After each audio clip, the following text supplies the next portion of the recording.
On my channel, I've shown you how the Cup of Excellence competition can change farmers' lives. But what exactly does an award-winning cup of coffee taste like? On today's episode, I tried the top 10 award-winning coffees from this year's competition in Nicaragua, alongside my friend Josh, who, in his own words, knows nothing about coffee. What do they taste like, and how can you start expanding your coffee tasting palate? Let's find out.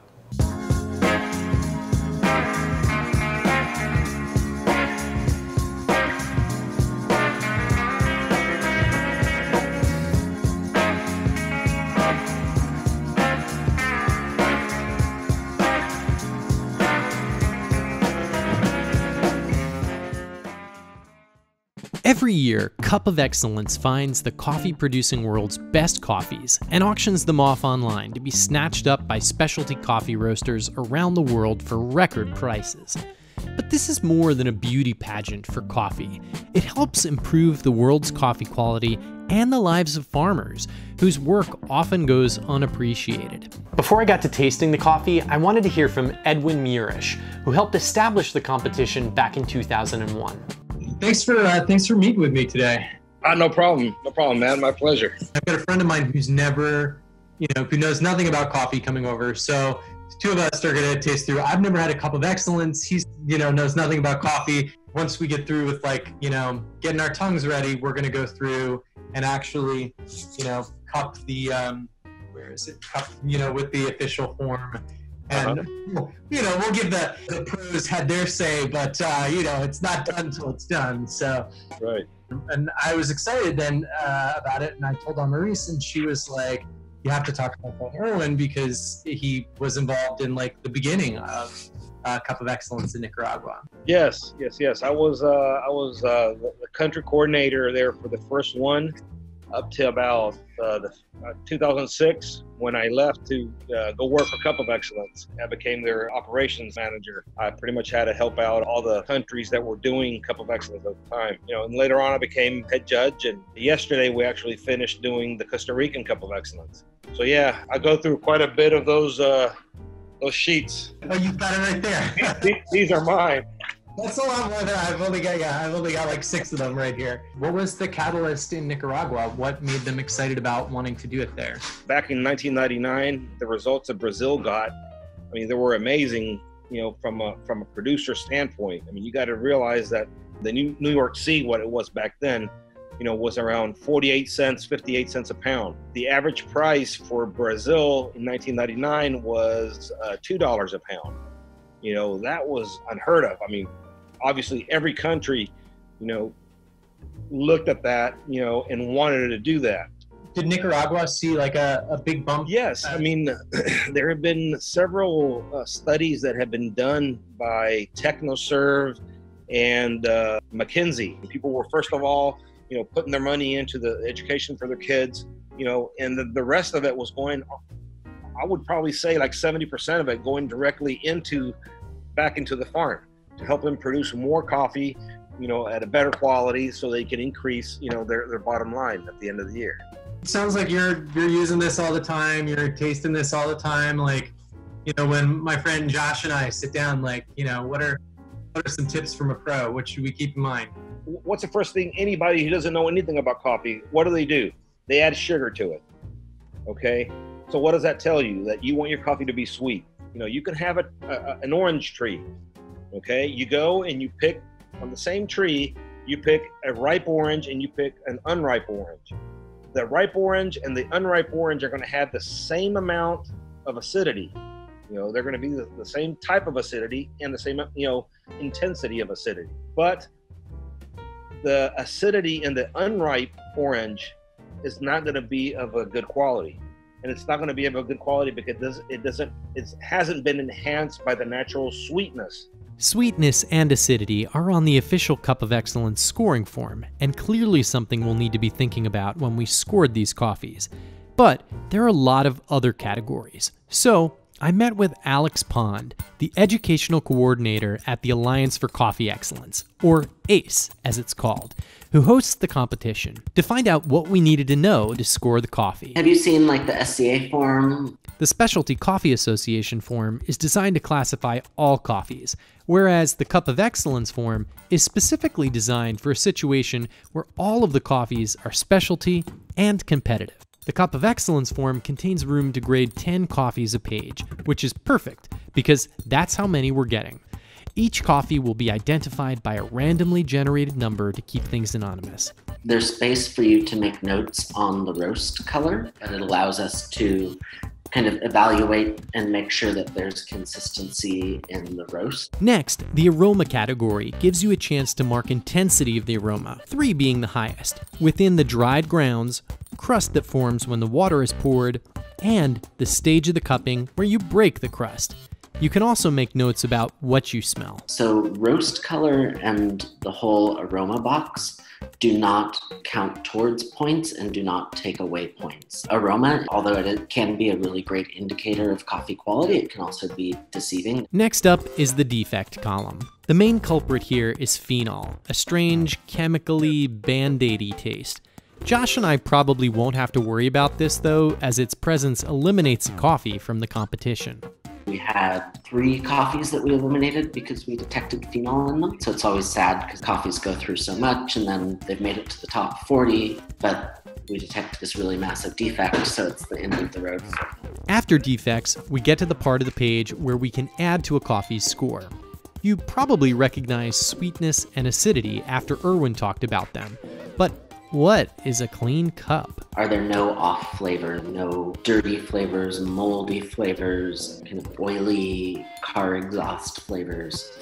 Those would all be things that would bring the score in clean cup down. Things that would bring it up is kind of how transparent is the coffee? Is it really easy for you to be like, oh, I'm getting lots of like hibiscus and caramel and honey and jasmine. You know, if you're picking up flavors really easily, then the coffee has a high clean cup score.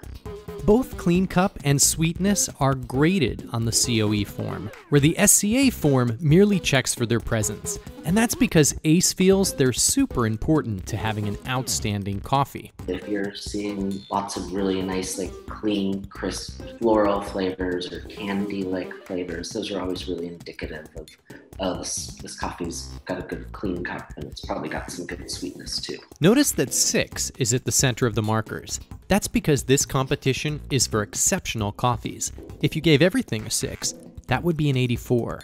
But coffees have to be an 86 or above to be in the competition. Next is acidity, and the form gives us a slider for how acidic the coffee is: high, medium, and low, and the quality of the acidity, like Erwin's orange example. Alex explains to me that professional cuppers take it a step further by identifying the type of acidity. Oh, it's got a lot of citric acidity. That could be nice, but what we're looking for really high scores is a mix of more complex acidities like malic and tartaric. You know, they're found in like white grapes and green apples. Next is mouthfeel, which also has a high, medium, and low indicator. Oh, this is a lighter bodied coffee, but oh, it's really soft and silky. In flavors, we get to write what flavors we perceive. Does the coffee have lots of good flavors? Score it high? Is it lots of negative flavors, or is it hard to perceive flavor in the coffee? Next, we think about aftertaste. Quick, clean, sweet. You know, that could be a kind of middle score. Long and dry, lower score. Heavy, sweet, syrupy, middle, higher score. Balance looks at how all the parts of the coffee come together. Also, this would be a place if your coffee was inconsistent from cup to cup, where you could make note of that. Then there's overall. We're trying to be super objective on the rest of these, but in overall, maybe this was a super lactic-y watermelon skin coffee and you scored it high on everything, but maybe you're like, those coffees just aren't for me, and even though I gave it all 7s, I'm going to give it a 6, because that type of coffee just isn't my bag. Okay, so we know how to score it, but are we ready to taste it like the judges? I decided to print out the SCA Flavor Wheel, which has all the likely flavors one might taste in coffee, and scour something called the Sensory Lexicon to put together a tasting lab for Josh and I.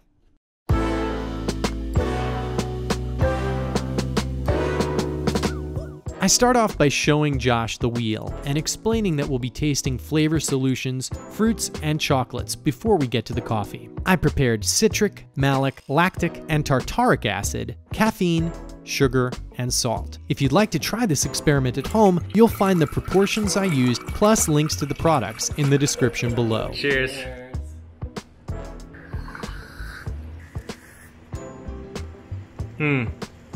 This is more like, I think, like Sour Patch candy. Maybe a little less sweet. I don't know. Thumbs up. Cheers. I think the tartaric hits harder than the lactic, but the lactic is more of a curved. Lactic acid to me, sports drink. Yeah. Citric acid, like bad lemonade. The tartaric. And then followed up with a little bitter. It's really pretty decent. Oh, wow. That has a strong aftertaste to it. It's like the afterburners on the rocket are fading out, but you're still getting pushed a little bit further. Next, it was time to bring out the fruit and chocolate.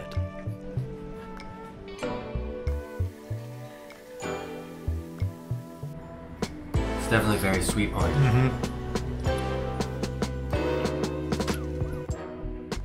That's some back of the tongue action. Going from the orange to the lime. Oh, I went with a pear.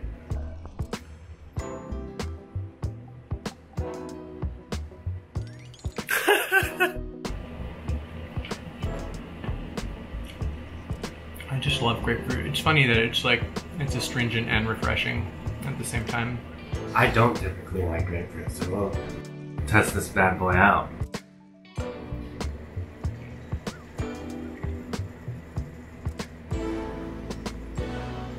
I like grapefruit a lot now. Did you kind of cover the whole thing? Yeah, just sort of glazed it a little bit. It brings out the flavor, I think. It definitely makes it a more pleasant experience. It's a much different experience, but the aftertaste definitely kicks you. Greenies? Greenies. I feel like after having the lime, this is like the sweetest thing in the whole world. This is perfection. It's super grapey. Sugar overload. No taste at all. Then a little bit of taste, and then bitterness overload. Flavors sort of like hit your tongue over like that slow. Okay.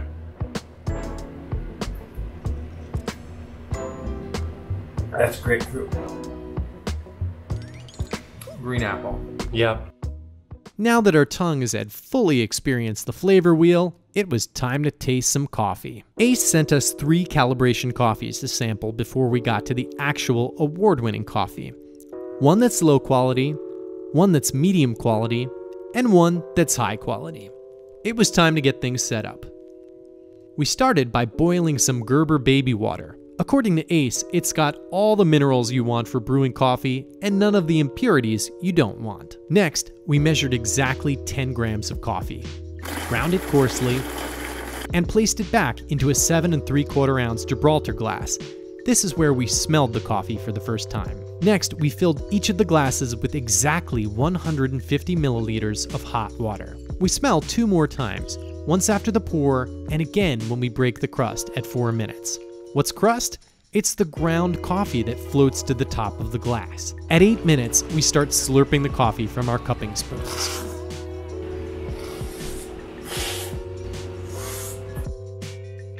After 3 times around the table, it's time to record our scores.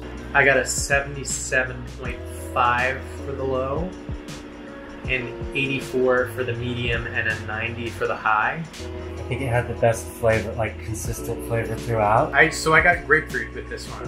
Reminded me of like a little bit of mix between the chocolate and sugar, or the sweet and sugary high pieces. I like smelled maple, when we smelled them, and then I tasted the maple grapefruit, which I thought was interesting that it was there in like both of them. And then the same thing with the aromas in the medium one. I smelled like lemon and tea, and I tasted lemon and tea in the medium one. In the low one, I didn't smell very much at all. Even though I graded the medium a little higher than I graded the low, I think I would rather have the low quality, as long as it's not cool when that aftertaste really gets nasty. But the middle one, they weren't too far off. Only 3 points on my total. But the high beat all of them by 8. The middle one I got lemon, and that last one reminded me of that lime that we had. Like that one was just like sour, pucker face, like not a fan of that one. I have no idea what these scores were, and I have no idea, like I feel like I know what I like, but I don't know how I'm doing a job of scoring it. But ready or not, we had 10 award-winning coffees waiting for us. This was the moment we've been training for.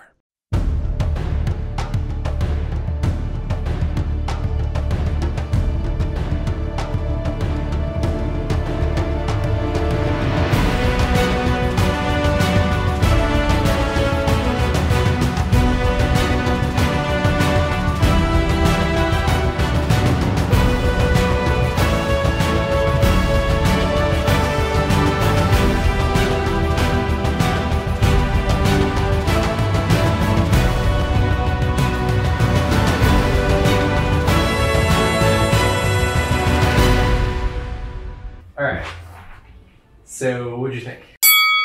It was really acidic smelling. Wasn't very sweet.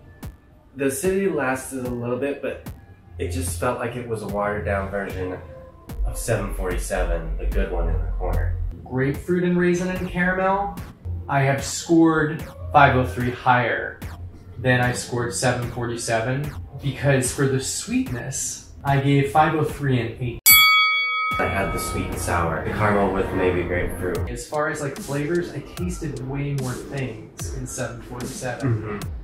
But I think like, to me, I did get like more raisin caramel with the 503. This was like splitting hairs though. Alright, 747, I gave it a 93. The score on this, okay, so our scores are a little like off calibrated, but it's very high. It's an 88.6. I have no idea where this falls in like the rest of them, but yeah, I guess let's see. This one is an 88.8.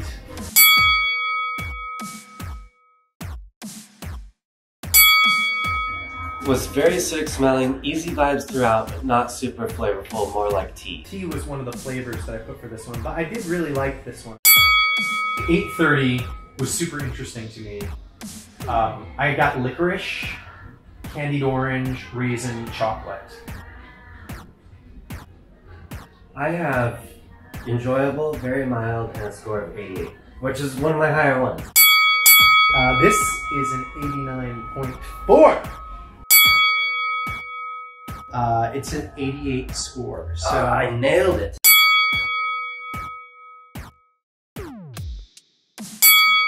Can we talk about 379, which was like grape explosion? That one to me, it was like almost like grape juice. I loved that. I put grape! Exclamation point, exclamation point. So you didn't like 379. I loved 379. I loved that grapey thing. When I smelled it, I had sweet plus stomach acid sour smell to it. But it's one of my highest rated ones. Okay, yeah, no, I loved that. I thought that was super interesting. I only gave it a 95.5. Again, though, when it comes back to it and I'm like, what did I like on the table? I'm like, the grape one, the super like grape one. Like, I feel like I should have rated that higher than I did, but I mean 95.5 is not exactly low, but I just feel like my scores are not very calibrated. The other one that I really liked was 212, obviously because of the number 212, which is the New York City area code to people who don't know that. Not all of Manhattan though, right? No, it's the old school. The 212 is the original, like, you know. But to me, that was like a glazed donut. And again, with the grape, it was like, it could have been like a glazed grape jelly donut, that one. It was, and funny enough, on the smells, I thought it was one of the weakest aromas. 212? 212. I had it as a strong aroma. Really? Yeah. Oh, this is one of my favorites. Okay, here we go. Oh yeah, the 379. This is the grape one. Yeah. 379. Okay. And this is a natural process, which I guess is not surprising because it's super grapey. Mm-hmm. This is the winner! It's the winner on 91.2. I gave it a 91. Oh my god! I'm so excited. I love this one. This one was, Luis, congratulations. This is really exciting. That's really cool, Luis. This is really cool. I'm totally like, I love this one as well. Like, it tastes like grape juice. I had easy flowing. It's so good. Love this. Congratulations. Luis. Yeah, congratulations. And the score on this is an 88.4.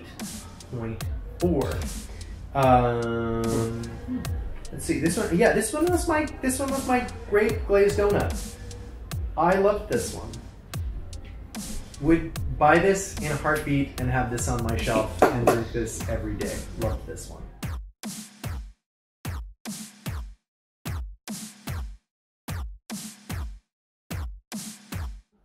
I can get behind that with you.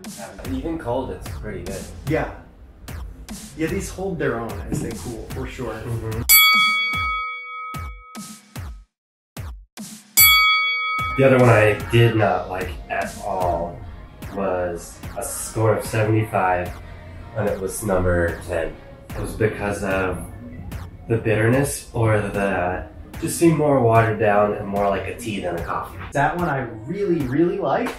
I gave that one, all my scores are like, there's like, I think I go from like 93 to like 96.5. The scores don't mean anything though, because I was just like... No, it means that you're the nice elementary school teacher. I'm Mrs. Smith, my 6th grade teacher. As far as the grades, it's like, I got a couple favorites and then I got a couple that I really don't like. It was like all my children are special. Yeah. That's the thing, like going around the table, just being like, this one's so good, this one's so good, this one's so good. I give it a really high score, and I'll tell you why. I got like campfire thing, marshmallow, Granny Smith apple, graham cracker is what I said. It's not smoky in a bad way, like, you know, like sometimes it's like a roasting problem, but it was smoky in a good way. There was something, and I was like, when I tasted it, I was like, it's right in the thing here. What is that? What is that? And I wound up, at first I said buttered toast, which I'm gonna stand by. And then I said creme brulee, and I was like, that's it. It's the creme brulee. It's for like 541. 541. It's that like torched sugar thing on the top. And then I said milk chocolate and apple. This one is second place at 89.7. So, wow. I got my graham crackers, my marshmallows, my Granny Smith apple. I was a big fan of this. So, Arhan, this is also really cool. Arhan, you can tell everybody that I gave you a 96.5. 541. This is from Buena Vista. This one is an 88.1.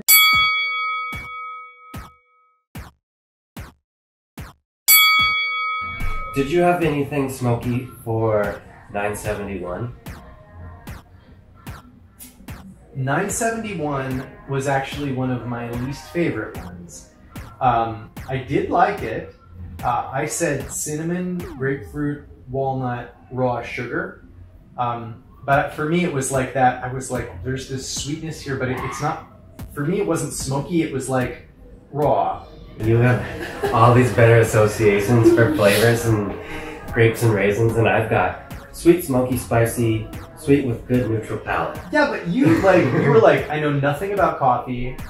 Yeah. And this is like the first time, you just like dove right in. Yeah. This is like, I don't know, it's kind of impressive your first time. From smelling it alone, maybe that made me biased, but I like the smell of that one. I smelled vanilla in that. I smelled vanilla and I smelled papaya. You liked 971 a lot. I liked it, yeah. Okay. Grapefruit, green apple, baking spices, caramel. And it was one of my higher rated ones. I had a 93.5 for that. That was my second highest. All right, this was my high dollar coffee. Interesting. Okay. This one is scored an 88.4. This is an 88.9. Nice.